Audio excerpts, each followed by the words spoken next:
¿Qué tal, mis amigos vitales y planetarios? Aquí yo voy a recibir hoy a una colega psicóloga que tenía tiempo sin hablar con ella y ahora pues nos hemos conectado porque publicó un libro. Cuando lo leí me interesó muchísimo porque está conectado con nuestro tema, con la naturaleza, ¿no? Y con todo lo que tiene que ver con la relación entre nosotros como seres humanos y ese entorno natural. Se trata de nuestra invitada de hoy, de una doctora en psicología. Ella estudió psicología con nosotros, conmigo, bueno, se graduó un poquito antes en la Universidad Católica Andrés Bello en Caracas y tiene un doctorado en la Universidad Complutense de Madrid. Actualmente está como profesora investigadora en la Universidad Espíritu Santo en Ecuador. Se trata de Zuleima Santalla de Banderali, con quien vamos a estar conversando hoy. Bueno, ella es muy investigadora. O sea, ella, desde que yo la recuerdo, le encanta la psicología experimental, cosa que a mí la verdad no era de mis preferidas, pero ella, bueno, es una investigadora nata. Su libro se llama La naturaleza, panacea para un mejor funcionamiento cognitivo.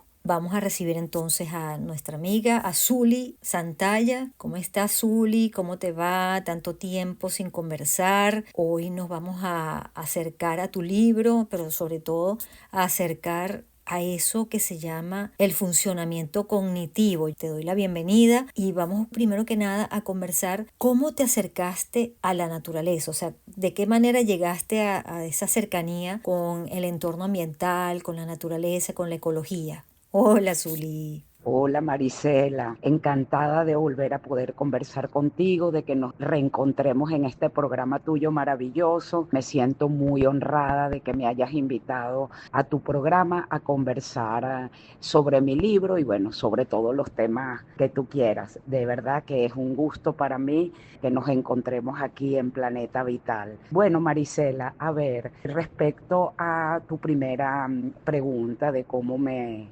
llegué a investigar sobre la naturaleza. Pues te cuento que todo comenzó cuando estaba haciendo el doctorado. Comencé investigando sobre los efectos del ruido, los efectos del sonido o de diferentes tipos de sonidos, digamos, cotidianos en los que las personas trabajamos habitualmente, qué efectos podrían tener en el cómo ejecutábamos o cómo realizábamos diferentes tareas de comprensión, de recuerdo, de atención, etcétera.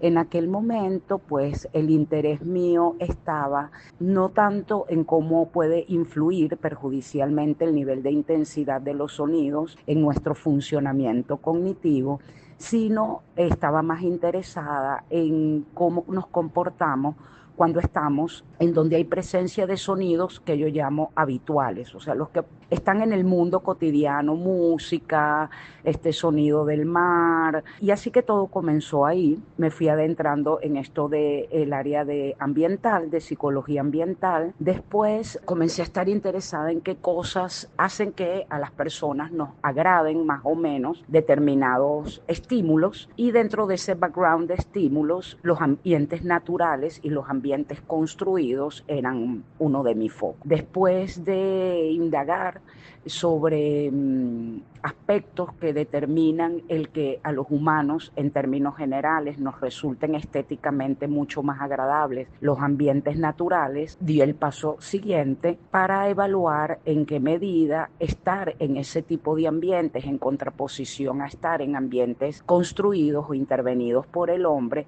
podría afectar o podría incidir en cómo ejecutamos determinadas tareas. Y ahí llegué a todo el área que tiene que ver con la capacidad restauradora diferencial de diferentes tipos de ambientes, que terminó dando lugar a toda esa serie de experimentos que cuento en mi libro. Así es, Zuli. Y fíjate, yo ya lo asomé al principio cuando dije el título de tu libro, La naturaleza panacea para un mejor funcionamiento cognitivo, de lo que estamos hablando. Por supuesto, primero que nada, ¿qué es eso de funcionamiento cognitivo? Coméntanos un poquito para acercarnos más a lo que significa este término, eso de funcionamiento cognitivo. Sí, Marisela, a ver, funcionamiento cognitivo es como un nombre, una etiqueta, bueno, que utilizamos para agrupar todos aquellos procesos cognitivos, aquellos procesos mentales que están involucrados en la ejecución o en la realización de en realidad todas las actividades que las personas llevamos a cabo cotidianamente, desde responder un teléfono,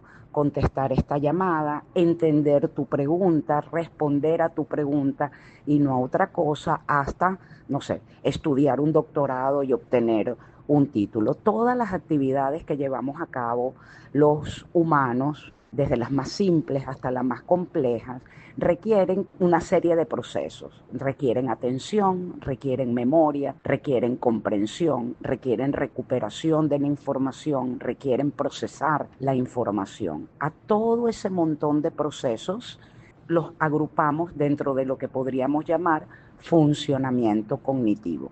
Esos procesos, cuando se dan de manera adecuada, nos permiten ejecutar todas las actividades cotidianas que llevamos a cabo, con independencia, vuelvo a repetir, de su nivel de complejidad, adecuadamente.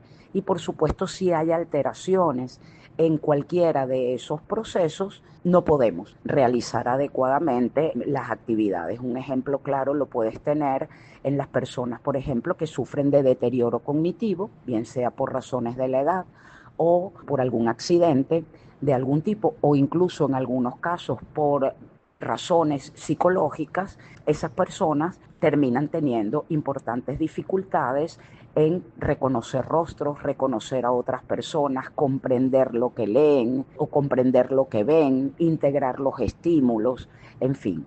Todo eso que llamamos procesos mentales es lo que nos permite comportarnos en el mundo en el que vivimos. Bueno, Zuli, la verdad, voy a llegar casi que a la conclusión del libro. Lo que me llama la atención de tu investigación y de todo lo que sucedió pues durante la investigación es que, bueno, al final la conclusión es que la naturaleza no es una panacea, o por lo menos no hay una diferencia pues significativa, o no se encuentra una relación real en tu estudio, y se dice que la naturaleza no es la panacea para un mejor funcionamiento cognitivo. Y por supuesto, yo particularmente, eso me pega en el sentido de que yo creo que la naturaleza es la panacea para todo.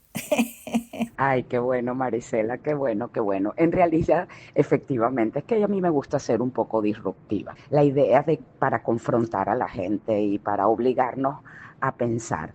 A ver, matizo, efectivamente, yo termino concluyendo a partir de todo ese montón de experimentos que están en el libro, que la naturaleza no es la panacea para un adecuado funcionamiento cognitivo, lo cual evidentemente lo hago intencionalmente para movilizar a la gente.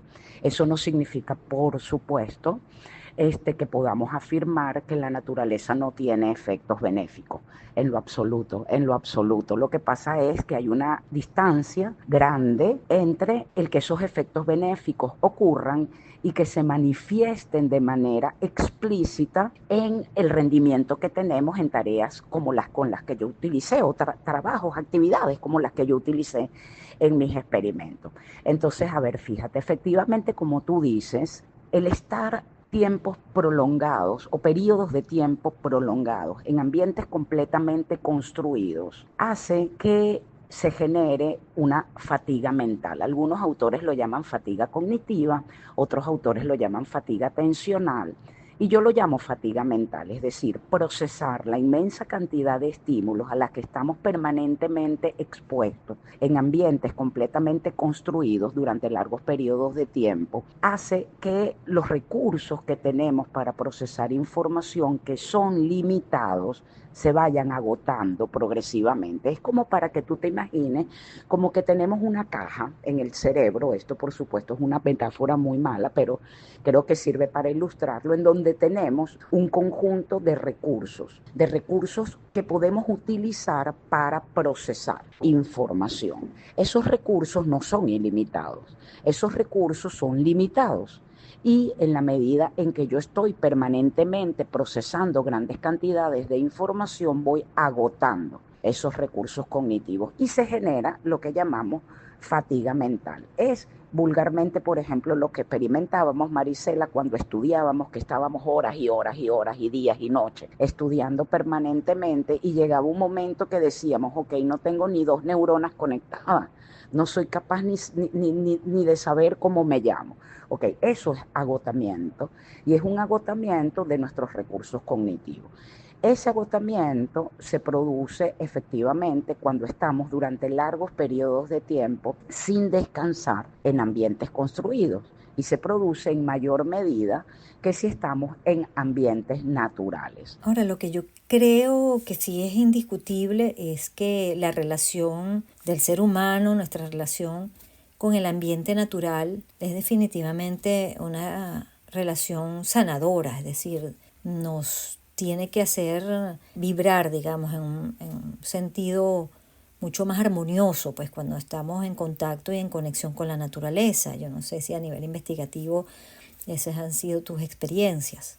¿Okay? Los ambientes naturales, aunque están cargados de una gran cantidad de estimulación, el procesar esa estimulación requiere muy pocos recursos cognitivos. Entonces, ¿qué es lo que sucede? Efectivamente, cuando estamos expuestos a ambientes totalmente construidos, nuestros recursos se agotan y las teorías, y de ahí es de donde yo partí, donde partieron todos mis experimentos, lo que sugieren es que estar o descansar en ambientes naturales, en la naturaleza, aunque sea de manera vicaria, es decir, ni siquiera es que tengo que estar en el bosque, sino puedo estar perfectamente viendo imágenes de un bosque, de una playa, etcétera, ayuda a que nuestro sistema cognitivo descanse, recupere esos recursos que ha perdido y por ende pueda volver a ejecutar adecuadamente o a llevar a cabo adecuadamente una serie de actividades. Efectivamente, en mis estudios se confirma lo que ya muestra mucha literatura, que los humanos consideramos a los ambientes naturales completamente naturales o que tienen una gran cantidad de contenido natural, predominantemente agua y vegetación, los consideramos como restauradores, es decir, los percibimos como ambientes que nos permiten efectivamente recuperarnos de esa fatiga cognitiva que nos produce estar utilizando nuestro cerebro permanentemente para procesar grandes cantidades de información, con lo cual ya de entrada eso es un beneficio. Ya de entrada eso es un beneficio incalculable, porque tú y yo sabemos, Marisela, perfectamente que las percepciones que tenemos del mundo son determinantes de nuestro comportamiento. Entonces, el simple hecho de que percibamos que estar en esos ambientes nos ayudan a reducir el esfuerzo cognitivo, a reducir la fatiga cognitiva, a reducir los niveles, digamos, de estrés, etcétera, ya es un beneficio incalculable, invaluable, que estar en la naturaleza tiene para nosotros, para los humanos. Un aspecto que sí también quiero resaltar es que hay que ver o considerar en la interpretación de esa afirmación mía de que la naturaleza no es una panacea para el adecuado funcionamiento cognitivo el tipo de personas con las que yo hice los experimentos. Eran todos estudiantes universitarios, un grupo que efectivamente está literalmente entrenado para poder ejecutar tareas adecuadamente en condiciones desventajosas o en condiciones ambientales no ideales, porque de lo contrario simplemente ni tú ni yo nos hubiéramos podido graduar jamás en la vida. Entonces también es adaptativo y también es comprensible que los humanos progresivamente, desde que nos urbanizamos, hayamos ido desarrollando estrategias adaptativas que nos permiten hacer las cosas que tenemos que hacer y hacerlas bien, aun cuando no estemos en condiciones ambientales ideales. Y eso va desde, por supuesto, el tipo de ambiente o de estímulos que hay en el ambiente, y eso incluye la iluminación, incluye el ruido o los sonidos,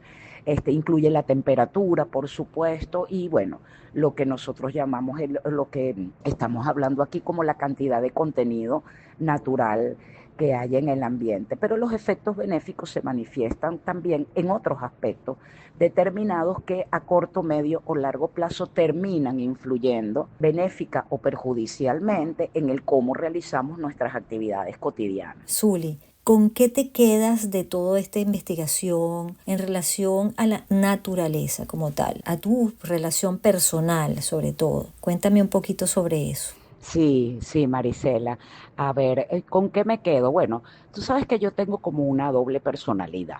Es decir, cuando yo abordo estos problemas o estas preguntas desde la ciencia, pues evidentemente lo abordo desde la ciencia, tratando de hacerlo como o utilizando adecuadamente, digamos, los métodos estándares en la ciencia. ¿Eso a qué me lleva? Me lleva a entender que todo es más complejo de lo que creemos, es decir, que se requiere más investigación o que se requiere todavía seguir investigando el tema porque hay muchos aspectos que influyen o que determinan el que efectivamente el contacto con la naturaleza frecuente tenga efectos benéficos para nosotros los humanos de manera manifiesta. ¿Con qué me quedo yo como persona? Pues nada, yo como persona, por supuesto, sigo completamente enamorada de la naturaleza. Y cuando descubre uno o cuando descubrí yo lo importante que para mí era la naturaleza. En mi caso en particular, no es lo mismo que yo descanse en mi casa. Hay algunos autores que dicen que la clave es descansar,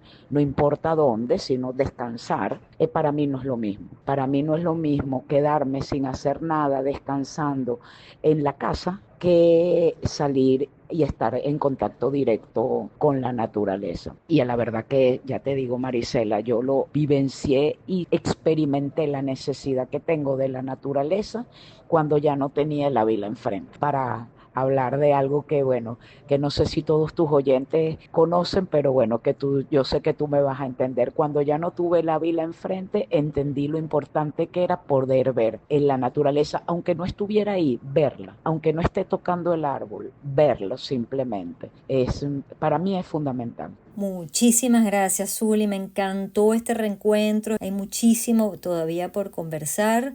Zuli es una estudiosa, súper estudiosa. Desde siempre se graduó cum laude de su doctorado.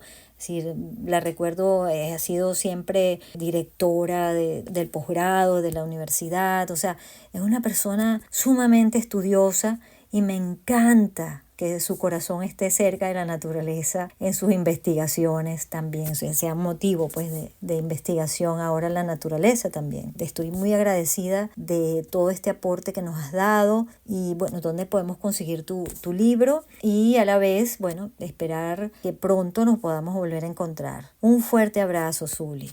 Para mí también fue un gran honor, un gran placer poder conversar contigo de todos estos temas. Yo de verdad también espero que no sea la última vez que nos sentemos a conversar de todo esto y que por supuesto hay un montón de cosas que podemos seguir conversando. Muchas gracias de nuevo, Marisela, por la invitación y por este reencuentro y esta conversación maravillosa. Mi libro lo pueden conseguir cualquiera, está de acceso libre en digital en la página web de la universidad, en donde yo estoy, de la Universidad Espíritu Santo. La página web es uees.edu,